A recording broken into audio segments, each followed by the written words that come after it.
Irmãos, eu vou ler o texto aqui. É um texto conhecido. E depois que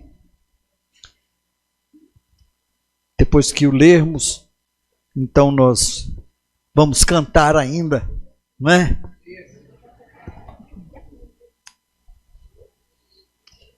Gênesis, capítulo 35. Esse é fácil de achar. Gênesis está entre Gênesis e Apocalipse. 35. Gênesis 35. Nós vamos ler do versículo 1 até o 10. É um texto que eu já li, já preguei sobre ele, mas de repente, sabe, 35. Sabe quando Deus assim acende a lanterninha em cima de um versículo? Não é? Quem sabe ele vai aproveitar para falar com a gente alguma coisa hoje. Gênesis 35 diz assim: Disse Deus a Jacó: Levanta-te, sobe a Betel e habita ali. Faze ali um altar ao Deus que te apareceu quando fugias da presença de Esaú, teu irmão. Então disse Jacó à sua família e a todos os que com ele estavam: Lançai fora os deuses estranhos que há no vosso meio. Purificai-vos e mudai as vossas vestes. Levantemo-nos e subamos a Betel. Farei ali um altar ao Deus que me respondeu no dia da minha angústia e me acompanhou no caminho por onde andei. Então deram a Jacó todos os deuses estrangeiros que tinham em mãos e as argolas que lhes pendiam das orelhas, e Jacó os escondeu debaixo do carvalho que está junto a Siquém. E tendo eles partido, o terror de Deus invadiu as cidades que lhes eram circunvizinhas, e não perseguiram aos filhos de Jacó. Assim chegou Jacó à luz, chamada Betel, que está na terra de Canaã, ele e todo o povo que com ele estava. E edificou ali um altar, e ao lugar chamou El Betel, porque ali Deus se lhe revelou quando fugia da presença de seu irmão. Morreu Débora, a ama de Rebeca, e foi sepultada ao pé de Betel, debaixo do carvalho que se chama Alon-Bacute. Vindo Jacó de Padã-Arã, outra vez lhe apareceu Deus e o abençoou. Disse-lhe Deus: O teu nome é Jacó. Já não te chamarás Jacó, porém Israel será o teu nome. E lhe chamou Israel. Até aqui. Nós vamos cantar um hino, né? Eu perguntei para o Ricardo, assim, se tocava sem ter preparado antes, né? Então a gente pegou ele meio de surpresa. Mas nós vamos cantar tanto para agora, como também para servir como um desafio para o dia 7, não é? Nós vamos cantar Os Guerreiros Se Preparam, amém? Ei, então, cadê os guerreiros do Senhor?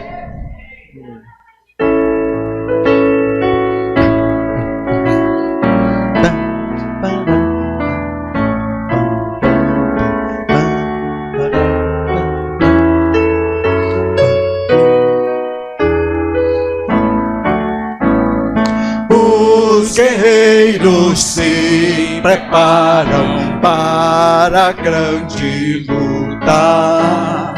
É Jesus o capitão que avante os levará. A milícia dos remidos marcha impoluta, certa que a vitória alcançará.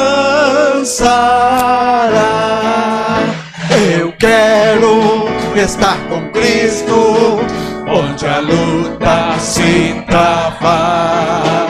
No lance imprevisto, na frente me encontrar, até que eu possa ver na glória, se alegrando da vitória, onde Deus vai me coroa. Eis os batalhões de Cristo prosseguindo avante. Não os vês com que valor combatem contra o mal. Podes tu ficar dormindo, mesmo vacilante, quando atacam outros a Belial. Eu quero estar com Cristo, onde a luta se trava.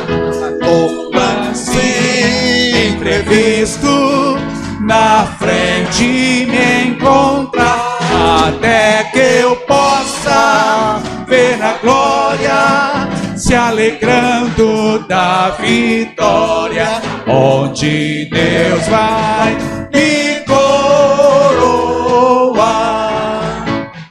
Dá-te pressa, não vaciles, hoje Deus te chama para vires pelejar ao lado do Senhor. Entra na batalha onde mais o fogo inflama, e peleja contra vil tentador. Eu quero estar com Cristo, onde a luta se trava. No lance imprevisto, na frente me encontrar, até que eu possa ver na glória, se alegrando da vitória, onde Deus vai me coroar. A peleja é tremenda, torna-se renhida, mas são poucos os soldados para a batalha. Ó, vem libertar as pobres almas oprimidas, de quem furioso as quer trair. A igreja! Eu quero estar com Cristo, onde a luta se travar.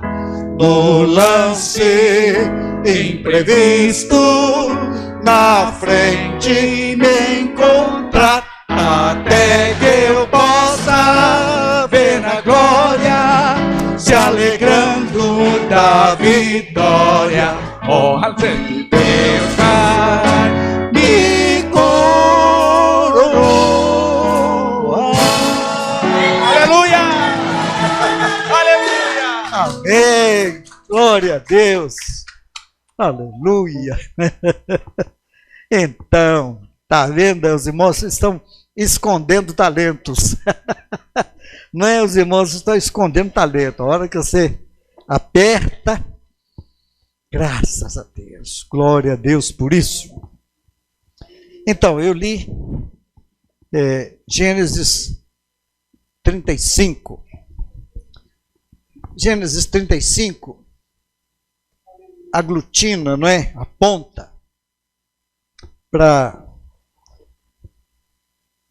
a parte assim, a fase final da vida de Jacó.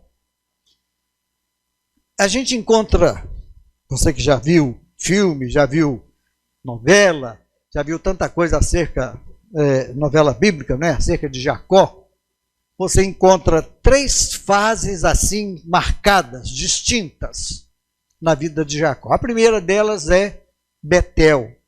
Betel, você sabe, significa casa de Deus, né? Betel, casa de Deus. A segunda fase é Peniel, né? Porque Jacó fica 21 anos lá na casa de Labão, né? Torna-se genro, casa.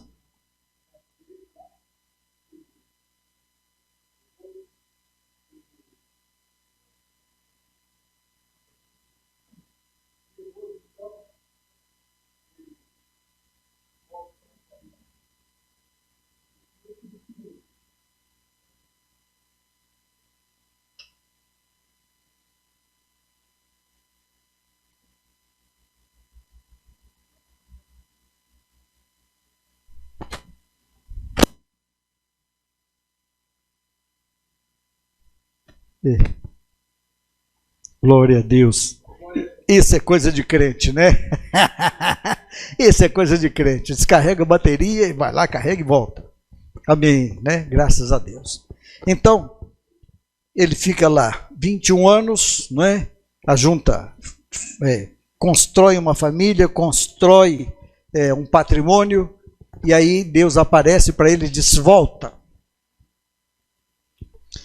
E ele vem voltando, e aí ouve, né? Deve ter mandado algum anúncio antes, e aí então ele recebe um aviso de que Esaú, seu irmão, está vindo com um exército de 300, 400 homens, dependendo do texto que a gente lê, e ele então se amedronta com a coisa. E tem que passar o ribeiro lá do Jaboque, e ele monta uma estratégia, um grupo, outro grupo. O grupo que ficou para trás é o grupo de Raquel com José, né, o filho caçula. E depois que ele passa tudo aquilo, ele vai lutar com o anjo a noite toda. E aí ele dá o nome àquele lugar de Peniel, porque lutou com Deus, né? Lutou com o anjo do Senhor. E a última fase, essa daqui que a gente vai falar sobre ela hoje. Jacó, eu já falei aqui com os irmãos, é o tipo do crente carnal, né? O crente que não está cheio do Espírito Santo. Porque Paulo fala de 3 tipos de pessoa: o homem natural, o não convertido, o crente carnal, não é? E o crente espiritual. Está lá em 1 Coríntios 2 e início do capítulo 3. Então, o homem natural não entende as coisas do Espírito de Deus. O homem carnal entende das coisas do Espírito de Deus, mas não consegue andar, não consegue ter uma vida vitoriosa. Então, quando eu olho Jacó aqui, eu quase que aplico, vou fazer uma aplicação rápida, assim, que em Betel, Jacó se converte, porque é a primeira vez que ele tem um cara a cara com Deus, não é? Ele viveu até aquela época a religião do pai dele, né, de Isaac, que também herdou de Abraão. Então ele ficou ali. Jacó foi o que mais andou nos caminhos do pai dele, Isaac, porque Deus havia dito para Abraão que era para ele peregrinar por toda aquela terra. Então Abraão viveu morando em tendas. Abraão nunca construiu uma casa. Isaac também não, viveu peregrinando, porque Deus disse: onde você pisar eu vou dar para a sua descendência. Jacó também manteve aquela vida de nômade, de beduíno, né?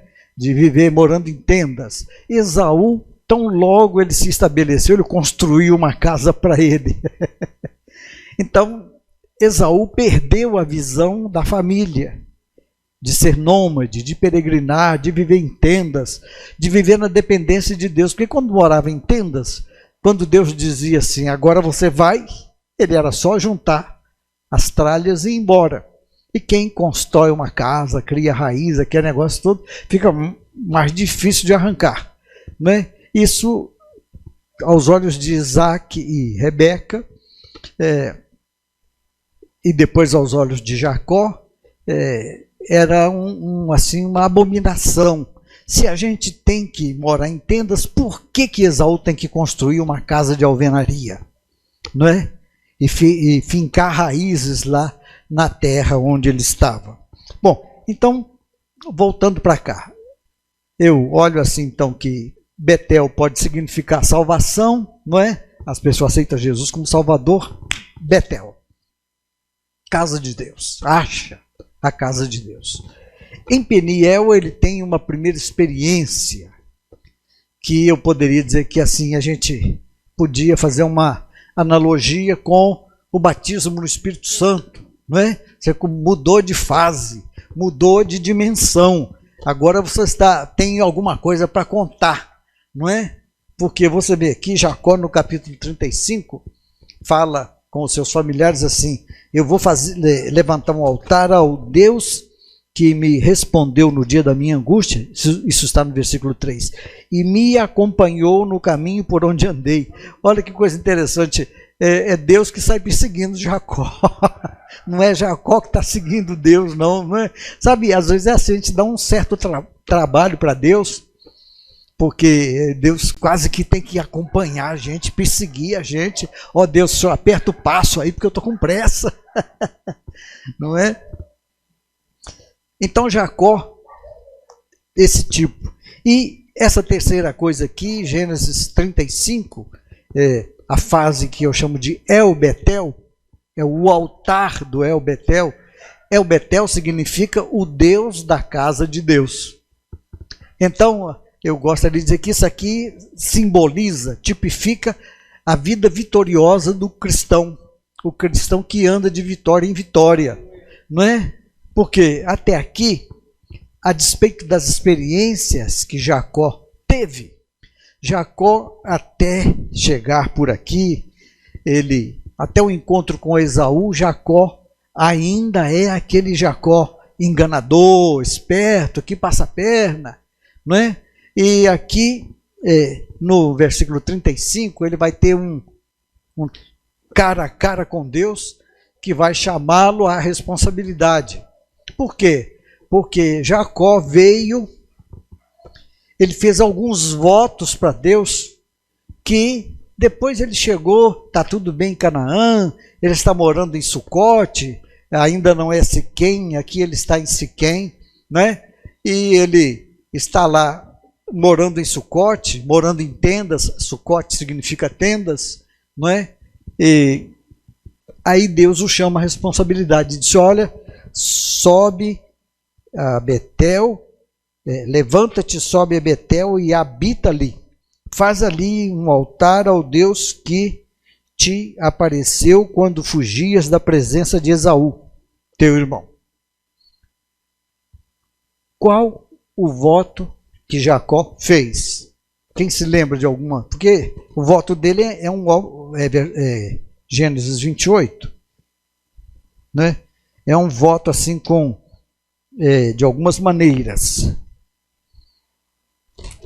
Gênesis 28,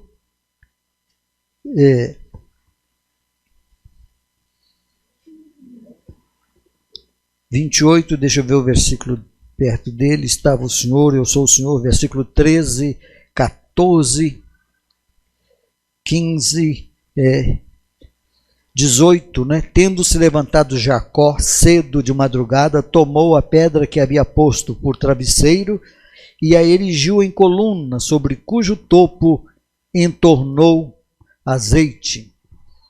E ao lugar, cidade que outrora se chamava Luz, deu o nome de Betel. Versículo 20. Fez também Jacó um voto dizendo, começa aqui, né? Só que um voto dele tem umas pernas aqui para a gente ver. Fez Jacó também um voto dizendo, se Deus for comigo e me guardar nesta jornada que empreendo, me der pão para comer e roupa que me vista, de maneira que eu volte em paz para a casa de meu pai, então o Senhor será o meu Deus, e a pedra que erigi por coluna será a casa de Deus, e de tudo quanto me concederes, certamente eu te darei o dízimo. Bom, está aqui um voto, né, assim daqueles que Deus fala, gostei, né? Valeu. Porque ele disse, olha, se o Senhor for comigo, de maneira que eu encontre pão para comer e tal, e que eu volte em paz, vamos lembrar que ele está saindo fugido, não é? Às vezes é assim com a gente, você sai fugido, você compra uma briga boa, não é? sai dela e está lá ainda fugido no meio da briga e fica assim, Deus, vê se o Senhor conserta isso aí para mim. E Jacó abre o negócio e fala assim, Deus, vê se o Senhor conserta isso aí para mim, de maneira que a hora de que eu voltar, eu volte em paz. Mas ele saiu brigado. Por que ele saiu brigado? Porque ele passou a perna em Esaú, não é? Enganou Esaú quando tomou a primogenitura. Os irmãos se lembram daquilo. E então, aqui ele faz esse voto com esse caráter tríplice, não é? O Senhor me sustentar no caminho, de maneira que eu volte em paz para a casa de meu pai, o Senhor vai ser o meu Deus, e a pedra que erigi por coluna será a casa de Deus. Aquela pedra ali que ele usou como travesseiro, agora ele derramou azeite sobre ela, isso aqui vai ser Betel, a casa de Deus. E aí ele emenda, não é? É uma coisa interessante ele fazer um voto de ser dizimista quando ele não tem nada na mão. Não é? Não é um negócio interessante ele fazer um voto assim, não tem nada, mas de tudo que o Senhor me der, eu vou te dar o dízimo. E sabe o que Jacó fez? Vocês conhecem a história. Ficou 21 anos por lá, não é? Ajuntou, Deus trabalhou com ele, né? Juntou uma grande riqueza. E aí Deus fala com ele, agora você pode voltar. Mas ele volta apreensivo, medroso. Mas se foi Deus que mandou ele voltar, Deus já amoleceu o coração de Esaú. Né? A gente tem que crer nisso. Se Deus falou que você pode voltar que Deus já preparou a recepção. Mas ele vem com medo, sabe? Ele vem com medo. Ele prepara presentes, mesmo depois de Peniel, ele ainda continua assim, espertalhão, porque ele manda presentes para Esaú, não é?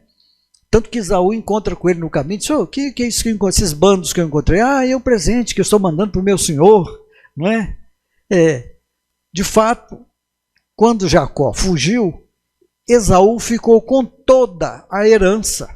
Aquilo que Jacó queria, que achava que era o financeiro da coisa, aquilo ele perdeu, porque Esaú ficou com tudo.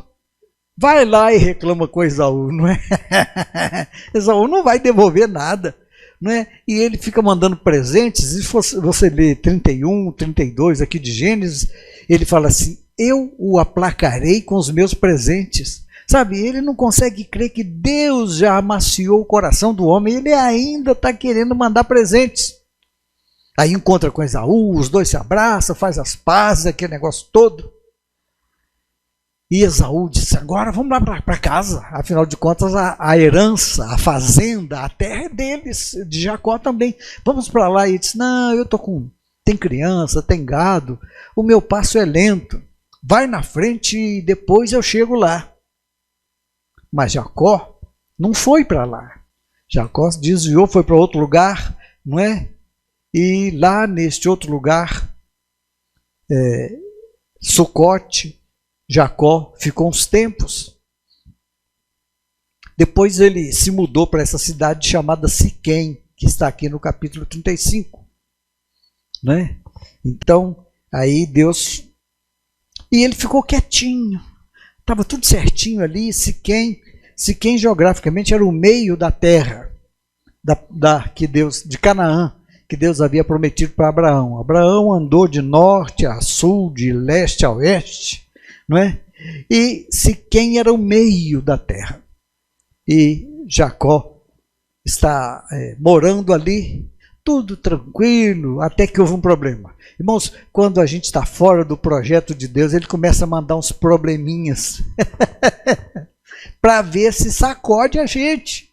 O que aconteceu? No capítulo 34, a gente vê, Jacó tinha, nessa altura aqui, 11 filhos e uma filha, Diná. E o capítulo 34 começa dizendo que Diná, a filha de Jacó, resolveu ir até a cidade, porque eles moravam nos como a gente diz, nos arrabaldes. Isso é só lá em Itaporé que fala, né, irmã?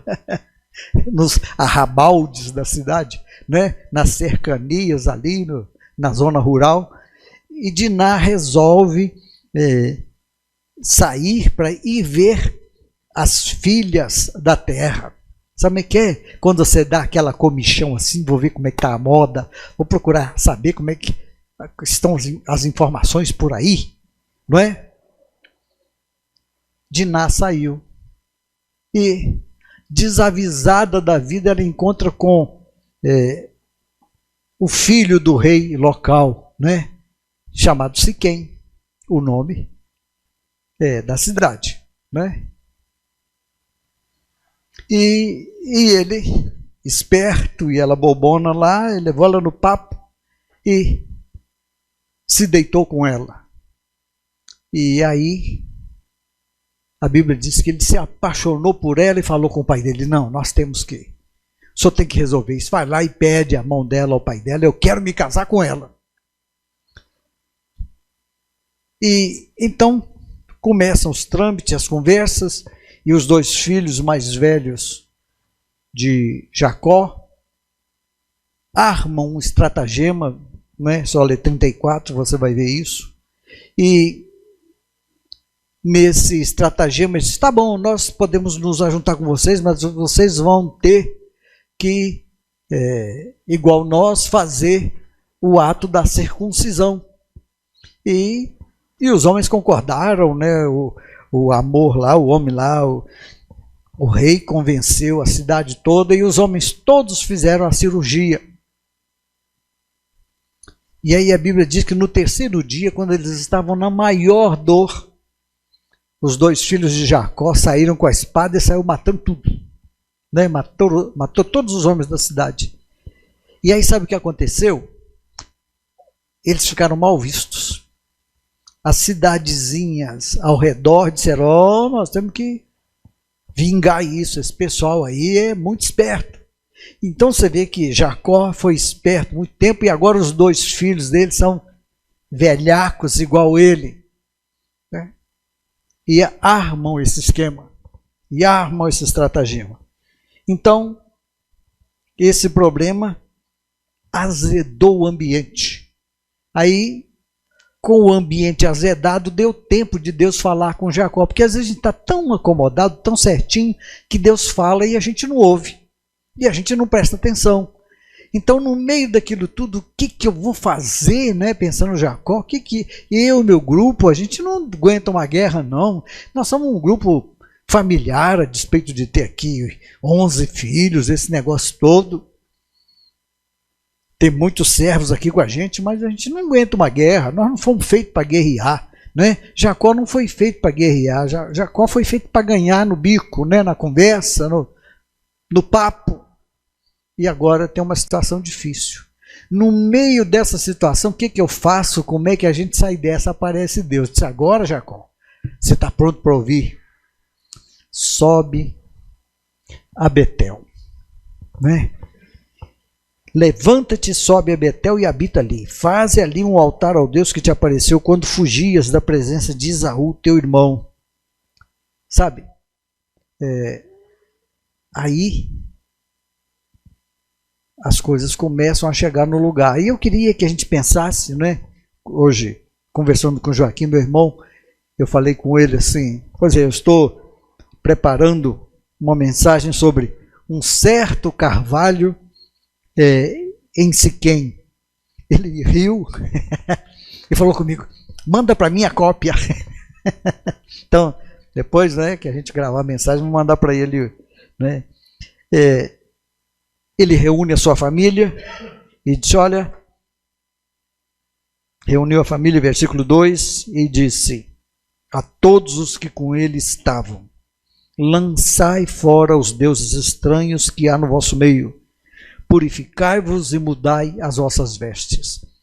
Irmãos, olha que coisa interessante. Eles vieram, já tem anos que eles estão morando em Canaã, e ainda cultivam os costumes que trouxeram que trouxeram lá de Padã Arã, que trouxeram lá da casa de Labão, os ídolos que Raquel roubou de Labão, não é? Não eram brincos, mas uns penduricalhos nas orelhas, que eram argolas com figuras dos deuses, não é? Então a pessoa vem, e eu queria que a gente pensasse nisso. É possível para nós viver debaixo da proteção do nome do Senhor Jesus e ainda carregar costumes e ainda carregar hábitos, né? Ídolos trazidos de quando veio do mundo, não é? A Bíblia diz assim, um teólogo escreveu que quando você aceita Jesus como Salvador, Deus te tira do mundo. Quando você começa um processo de santificação, Deus tira o mundo de você. Não é? Então você vem com tudo que tem. Aí Deus começa a limpar aquilo. E aqui Deus chama Jacó e diz: olha, estou te esperando lá em Betel. Porque você fez um voto que ainda não cumpriu. Irmãos, às vezes a gente faz uns votos assim, não é? E nem presta atenção que fez. Oh Deus, eu quero te servir com todo o meu coração. E às vezes diz assim: eu conheço a sua estrutura. Eu conheço a sua estrutura e sei que você é pó, mas eu levo em consideração o seu desejo, né? Então, às vezes é assim. Então eu fiquei pensando que muitas vezes Deus quer trabalhar conosco, mas a gente precisa de uma experiência de desapegar de certas coisas. Não é só juntar e guardar num canto, é enterrar mesmo. A Bíblia diz que Jacó abriu um buraco lá e escondeu aqueles ídolos. Escondeu aquilo, enterrou aquilo lá no chão. Eles tinham uma mania, os povos da terra, de debaixo de uma árvore frondosa eles prestarem culto aos seus deuses. Deus fez ao contrário, Jacó fez ao contrário, foi lá, abriu um buraco e enterrou aqueles deuses, né? Para enterrado ali eles perderem o seu valor e esfregar na cara dos demônios que estavam por trás daqueles ídolos, que eles agora estavam enterrados abaixo da superfície, que agora eles não iam desordenar a vida de mais ninguém. E a gente fica pensando, né, que ídolos são só aquelas figuras. Sabe, eu me lembro de um irmão, muitas vezes eu visitei a casa dele, e era uma família de gente muito rica, e só ele é que era o pobre da família. E só ele que era crente, os outros eram ricos e não eram crentes. E muitas vezes eu fui à casa dele, e lá no canto assim, numa mesinha baixinha, em cima de uma mesa baixa, havia uma imagem de madeira, toda escura, né, com o tempo e da madeira. Havia uma imagem de São Francisco. E eu falei com ele: irmão, isso aqui está te deixando pobre. Vamos lembrar que quando alguém está vinculado a um Deus do calendário, vamos lembrar que nós estamos falando para a internet também, né? Não estamos falando só para aqui não. Quando a pessoa está vinculada a um Deus do calendário aí, ela recebe as virtudes do Deus a que foi vinculado. Então aquele irmão, né, falou: irmão, você está pobre aí, porque São Francisco era pobre. Ele fez voto de pobreza. Ele nasceu numa família rica, mas fez voto de pobreza. E você nasceu numa família rica e o único que é pobre.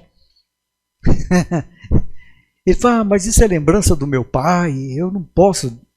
Pô, então fica. O que você vai fazer com alguém que não quer se livrar do ídolo? Não é? Não tem jeito. Então, Jacó tomou os ídolos todos de qualquer um, né? Desapega, larga isso, né? Você não precisa nem anunciar no site, vão enterrar isso tudo aqui, não é? E pronto. E agora, enterrado tudo aquilo, quando você pensa que acabou, diz, não, vão trocar essas roupas também, não é?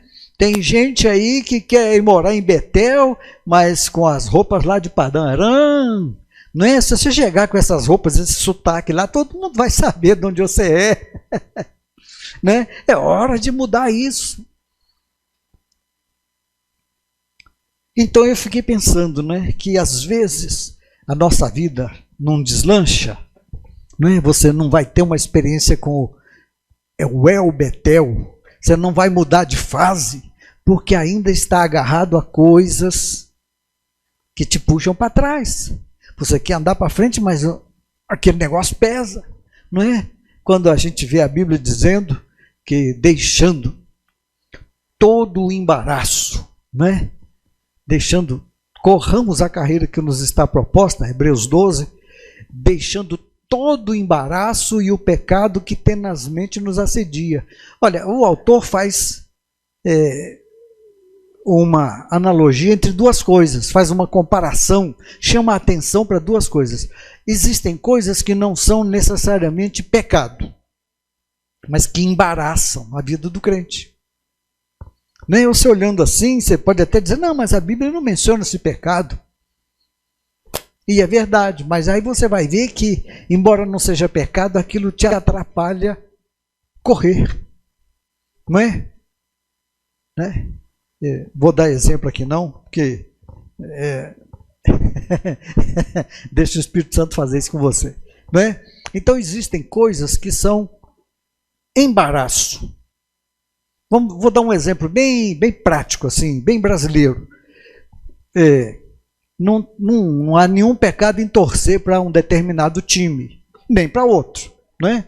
Senão você fala assim, não, ele falou do time e tal, não do meu, né? Não há pecado. Agora, se a pessoa, no horário de culto, é horário de culto, e ele vai lá para o estádio ver o jogo, não é pecado, mas é embaraço, é ou não é? Ele diz, não, eu não vou a campo, eu nunca fui, né? Mas aí, mas hoje é dia de jogo, eu não vou à igreja não vou para o culto não, porque eu vou ficar aqui assistindo na televisão. Né? Afinal de contas, eu pago TV a cabo para isso. Não é pecado, mas é embaraço. O que significa embaraço? Ele te puxa para trás. A Bíblia diz, larga isso, né? Desapega disso, bota isso debaixo do carvalho. Enterra isso. Só que, eu quero ter uma experiência com Deus. Não é? Deus avisou lá atrás, o anjo avisou lá em Peniel, que Jacó ia se chamar Israel. Mas até aqui ele ainda é Jacó. Aqui, né, no versículo 10, é que Deus falou com Jacó e lhe chamou Israel. Sabe por quê? Porque passou de fase. Ele mudou de fase. Só para a gente encerrar, eu fiquei olhando, né? Nós criamos alguns chavões, algumas frases que você, todas as vezes que você confronta determinada situação, você vai escutar assim, não vejo mal algum nisso. Né? Jeremias 44:17, Jeremias havia condenado o pecado das mulheres que serviam à rainha dos céus. Havia um demônio e há um principado chamado rainha dos céus, não é? Ele não é só daqui do Brasil, não, ele já existia lá no tempo de Jeremias, era um demônio conhecido, rainha dos céus, e as mulheres dizem assim, não, quando a gente servia bolos para a rainha dos céus, a gente ia bem, a gente prosperava, e a gente não via mal algum nisso. Então, né? Não vê mal algum. Então, algumas coisas que a gente deveria enterrar debaixo do carvalho lá. Qualquer coisa que você tenha que usar essa frase, eu não vejo mal nenhum nisso, pode ser que alguma coisa para ser enterrada. não é? Então tem umas frases assim, você fala com a pessoa, isso assim, ela fala assim, não é bem assim. Não é bem assim. Você está sendo muito radical. Pode ver que isso significa um ídolo que você tenha que enterrar debaixo do carvalho, não é? Não vejo mal nenhum nisso. Não vejo mal nenhum nisso.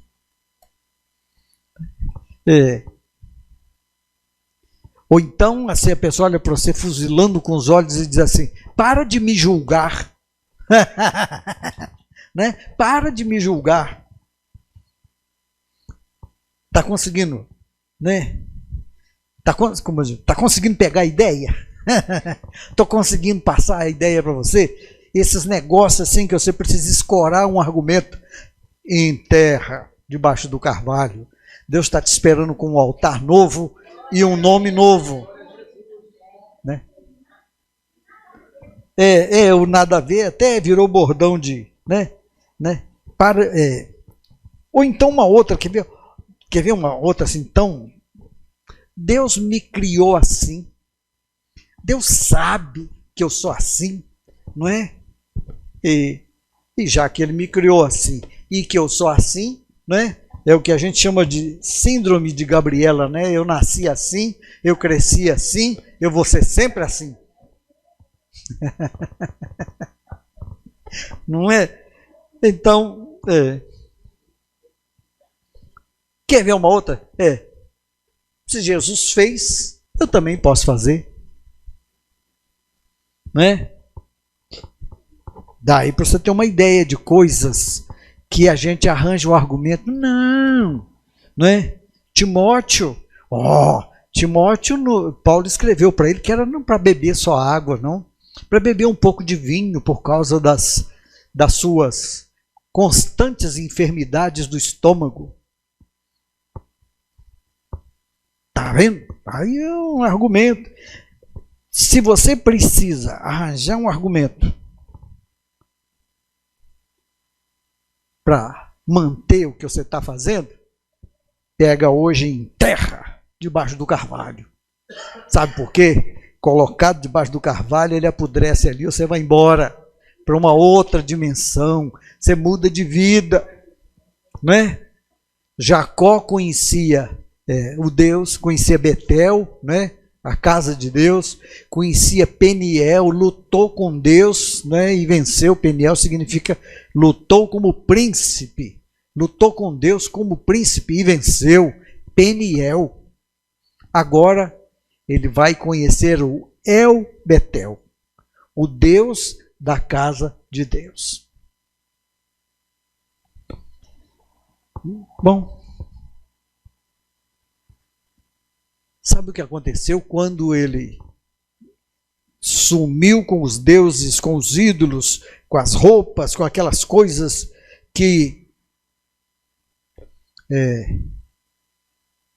denunciavam a origem, não é, da turma? Porque às vezes é assim, não é? Quando alguém olha para você assim, você não é crente? E está fazendo isso? Que dureza, hein, senhor? Não é? Mas você não é crente e está fazendo desse jeito? Crente não faz isso não. Não é? Você quer mudar de fase em terra, bota isso lá no buraco, né? E começa uma nova fase. Quando a Bíblia diz que quando eles tomaram aquela decisão e que ele enterrou tudo debaixo do carvalho que está junto a Siquém, versículo 5, e tendo eles partido, o terror de Deus invadiu as cidades que lhes eram circunvizinhas e não perseguiram os filhos de Jacó. Para quem estava lá assim com o coração na mão, com medo dos vizinhos, quando eles acertaram a coisa com Deus e juntaram tudo, os vizinhos começaram a ter medo deles e não os perseguiram, e eles saíram dali e foram para Betel, protegidos por Deus, sem que Jacó precisasse fazer qualquer uma outra enganação, sem que precisasse usar de qualquer um outro estratagema para sair dali, tipo assim, vamos sair de noite, né? Não faz barulho, vamos sair devagarinho, né? A história de um homem, né, que acordou pela manhã e a casa estava vazia. Ele morava com os pais já idosos. E o que os pais fizeram de noite? Contrataram a firma de mudanças e levaram tudo, deixaram só a cama com o homem lá, né? E quando ele acordou de manhã, está só ele deitado na cama dele, tinha todo mundo saído sem fazer barulho. Isso não é comparação, não. Isso aconteceu há pouco tempo atrás, né? Não adiantou, os pais chegaram num ponto que disseram, não tem jeito, deixa ele aí, vamos embora, e foram embora. Jacó não precisou de sair de madrugada, né? Saiu um dia claro, limpo, todo mundo ficou com medo deles. Deus mudou as situações ao redor. Sabe, às vezes é assim, Deus está esperando que você junte essas tralhas todas aí, tudo isso aí que a gente usa como desculpa para continuar mantendo o sistema, não é? E Deus está esperando que as coisas, que você tome algumas atitudes para que Ele comece a agir de uma nova maneira. Eu tenho orado, tenho falado com Deus, Deus, a gente está precisando de um avivamento, a gente está precisando de uma mudança, a gente está precisando de ter mais experiência com o Senhor. Nós estamos vivendo muito no ouvir falar, não é? Jó falou assim com Deus, eu ouvia falar, eu te conhecia só pelo nome, agora eu sei quem é o Senhor. Sabe, nós estamos precisando de umas experiências assim, que não precisa ser tão dolorida quanto a de Jó, mas que mude a gente de patamar. Amém? Amém.